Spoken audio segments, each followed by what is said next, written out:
kabar semuanya? Semoga selalu dalam keadaan sehat walafiat ya. Setiap pagi jangan lupa sarapan terlebih dahulu. Kali ini Ibu akan menjelaskan materi PAI bab ke-8 tentang hikmah ibadah haji, zakat, dan wakaf dalam kehidupan. Kemarin, minggu lalu, kita telah mempelajari tentang beriman kepada malaikat. Sekarang bab ke-8 tentang ibadah haji, zakat, dan wakaf dalam kehidupan. Selanjutnya, di sini ke dalam bab ini kita akan menjelaskan bagaimana memahami ketentuan haji, zakat, dan wakaf. Yang kedua, menganalisis dalil-dalil haji, zakat, dan wakaf.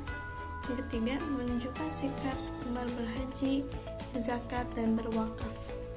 Kemudian, nanti di akhirnya kita akan menunjukkan rasa kepedulian sosial sebagai hikmah dari perintah zakat, haji, dan wakaf.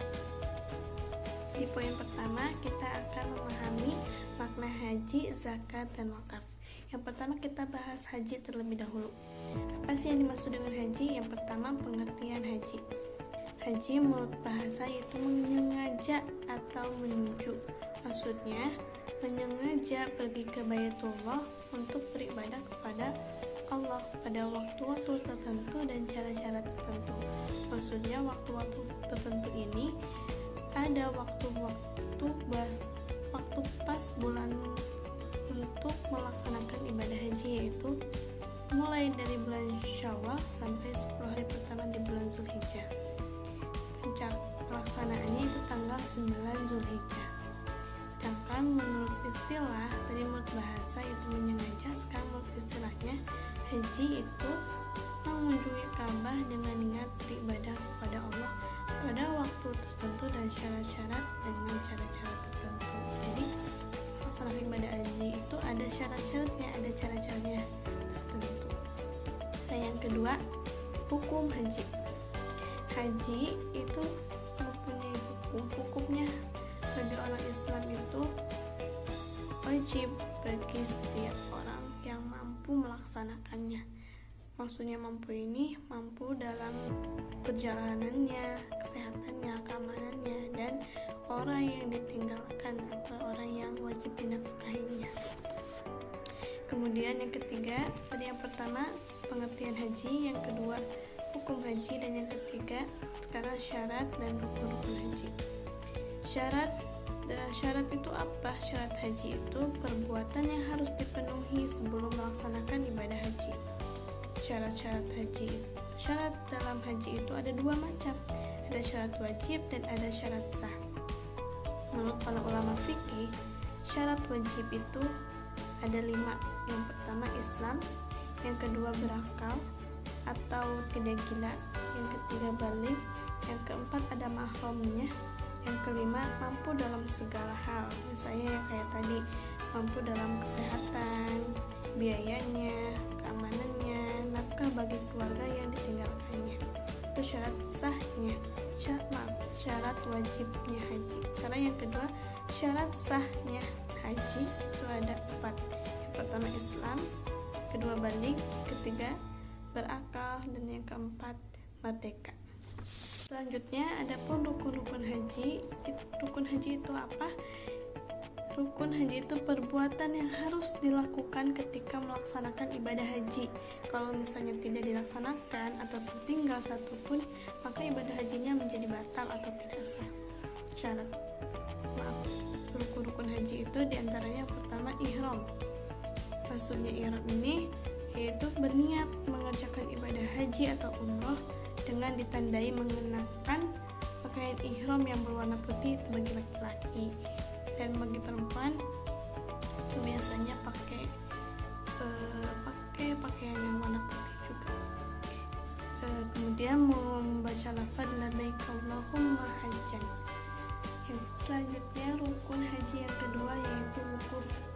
Wukuf yaitu hadirnya di padang Arafah pada tanggal 9 Zulhijjah dari mulai tergelincirnya matahari sampai terbenamnya matahari.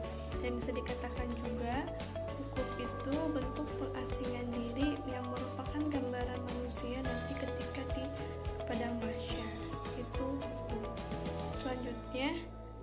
haji yang ketiga yaitu tawaf.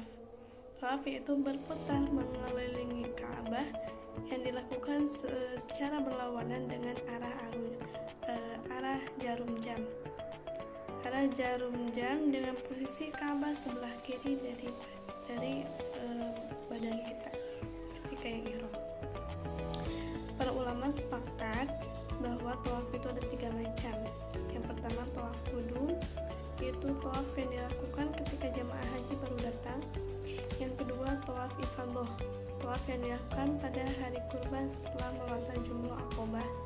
Yang ketiga tawaf wada, tawaf perpisahan jamaah haji yang mau meninggalkan Ka'bah. Itu macam-macam tawaf.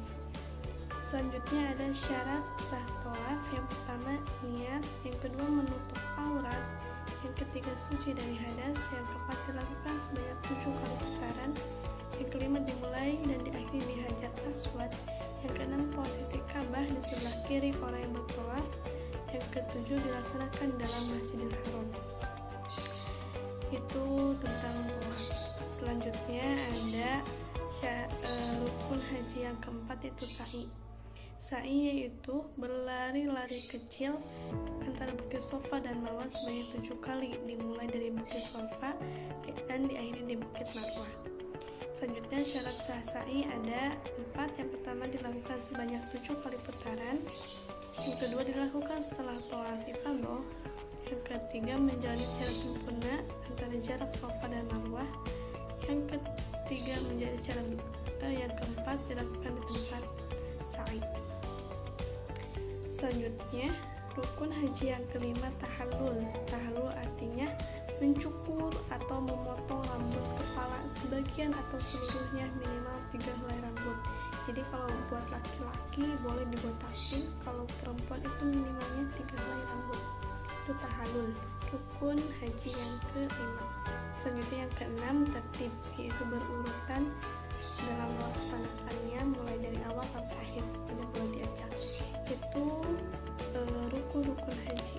Selanjutnya ada jenis-jenis haji. Jenis-jenis haji dalam pelaksanaannya ada 3 macam. Yang pertama haji tamattu. Haji tamattu itu melaksanakan umroh dulu, kemudian melaksanakan haji. Yang kedua ada haji ifrad. Kalau ifrad ini haji dulu baru umroh.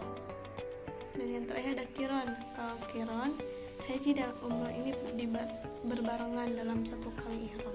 Jadi macam-macam haji itu ada 3, haji tamattu, haji ifrad, dan haji qiron.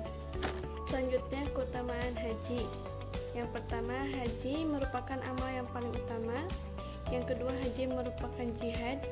Yang ketiga, haji bisa menghapus dosa. Yang keempat, pahala haji surga. Sekian materi kali ini. Ibu di sini baru menjelaskan tentang haji. Minggu depan kita lanjutkan tentang zakat dan wakaf. Kalau misalnya ada yang mau ditanyakan atau yang ada yang kurang paham, boleh nanti ditanyakan ya.